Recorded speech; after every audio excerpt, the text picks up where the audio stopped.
Bonjour les gamers et bienvenue dans ce VGC News. Capcom a annoncé un nouveau mode multijoueur pour Resident Evil 6. Baptisé Siege, il sera disponible en DLC au mois de mars prochain pour 3,99€ sur le store ou 320 points Microsoft sur le Xbox Live. Ressortez votre exemplaire et soyez prêts à faire chauffer le serveur. Lors des sessions en siège, jusque 6 joueurs sont divisés en deux équipes. La première est composée de personnages issus de la campagne principale. Ils doivent protéger les agents rookies jusqu'à ce que l'horloge tombe à zéro. Pour les aider, ils peuvent récupérer des armes et faire baisser le chronomètre en tapant dans le sablier. A contrario, l'autre team incarne une horde de monstres prêts à tout pour tuer les cibles. Pour pimenter un peu les débats, chaque partie consiste en 2 rounds, forçant les participants à alterner entre les objectifs. Protéger ou Ossir. Suffisant pour relancer Resident Evil 6 dans nos consoles? À vous de juger.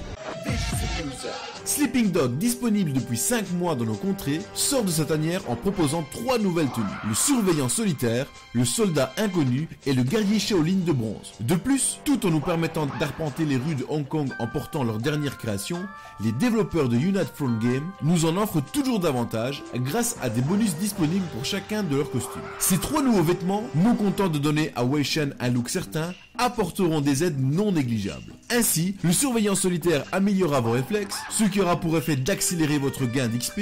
Le soldat inconnu, quant à lui, augmentera l'XP récupéré de 40%. Pour finir, porter la tenue du guerrier Shaolin de bronze réduira les dommages de mêlée de 60%.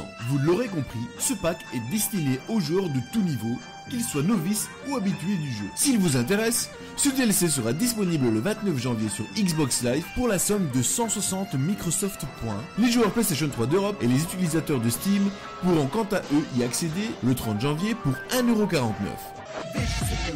Et pour terminer, CGV annonce que Logitech a décidé d'interrompre la production d'accessoires consoles d'ici la fin de l'année. Les résultats du dernier trimestre n'étant pas satisfaisants, le constructeur a décidé de se concentrer sur le marché PC et mobile. Dommage, car elles étaient quand même gages de qualité et les marques autres que les produits officiels se font rares sur le marché. Voilà, c'est tout pour aujourd'hui. N'oubliez pas de visiter notre site web www.vgcenter.be et de vous abonner à notre page Facebook Video Game Center. Vous y retrouverez toutes les news et actualités sur les jeux vidéo. Salut les gamers!